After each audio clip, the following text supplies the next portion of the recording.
Hello दोस्तों, मेरा नाम किशन त्रिपाठी है। आई होप कि आप लोग अच्छे होंगे। तो चलिए आज के टॉपिक को स्टार्ट करते हैं। Diffusion of gases means diffusion of gases क्या होता है।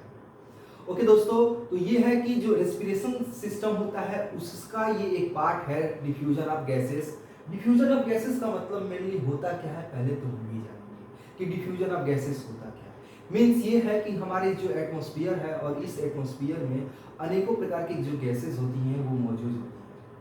और जब हम इनहेल करते हैं गैस को नहीं, उस ऑक्सीजन को इनहेल करते हैं, गैसेस को जब इनहेल करते हैं और हमारे वायुमंडल में जैसे कि आपको पता है कि तमाम ऐसी जो गैसेस मौजूद हैं, तो ऑक्सीजन के साथ और भी जो टॉक्सिक मतलब कि जो भी मतलब कि अनवांटेड जो गैसेस होती हैं वो उसे भी हम इनहेल कर लेते हैं।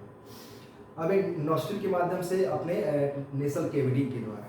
तो इस तरीके से जब हमारे ऑक्सीजन को जब हम लेते हैं तो वो हमारे लंग्स में जाता है और लंग्स में जाने के बाद से उसे वहाँ पर प्रक्रिया स्टार्ट होती है। तो यही देखेंगे कि लंग्स में जाने के बाद से जो हमारी ऑक्सीजन होता है वो किस तरीके से डिफ्यूज होता है और क्या प्रक्रिया है इसका। चलिए स्टार्ट करते हैं और आगे बढ़ते हैं। देखिए, सबसे पहले आप लोगों को बता दिएगा कि डिफ्यूजन ऑफ गैसेस क्या होता है। ओके, जैसे ही हम गैस को या फिर ऑक्सीजन को इनहेल करते हैं और वो लंग्स के पास जाता है तो एक छोटे छोटे चेम्बर टाइप के होते हैं, ऐसे ऐसे ऐसे ऐसे चेम्बर टाइप के होते हैं हमारे लंग्स के पास। उसे हम बोलते हैं एल्व्यूलाई। क्या बोलते हैं भाई? तो एल्व्यूलाई बोलते हैं। तो जैसे ही वो लंग्स में जो एंटर करता है, जैसे कि लंग्स के अंदर जब आता है ऑक्सीजन आता है तो उसका जो पार्शियल प्रेशर होता है बच्चों 104 mmHg होता है। कितना होता है? तो 104 mmHg होता है। ओके, इतनी बात समझ में आ गई? तो आगे बढ़ते हैं। देखिए, डिफ्यूजन ऑफ गैस क्या होता है। तो डिफ्यूजन ऑफ गैस जो होता है मेनली तीन टाइप्स में होते हैं।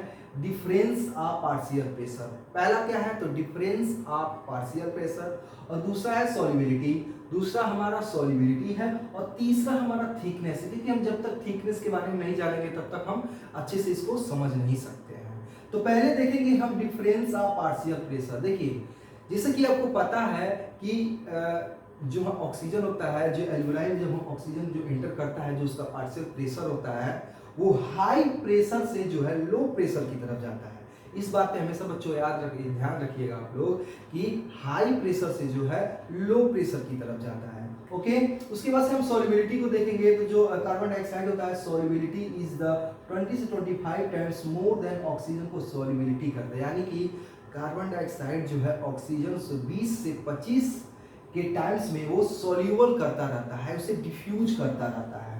और जैसे कि आपको पता है कि लो हाई प्रेशर से जो है लो प्रेशर की तरफ जो है ऑक्सीजन बढ़ता है।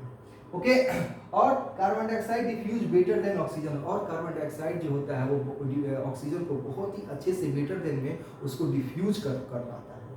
अब हम इसकी थिकनेस की बात करें तो thickness of diffusion membrane thinner the membrane, इसकी जो थिकनेस होता है वो थिनर मेम्ब्रेन होता है, और साथ में मोर इज द डिफ्यूजन, और डिफ्यूजन होने की संभावना इसमें अधिक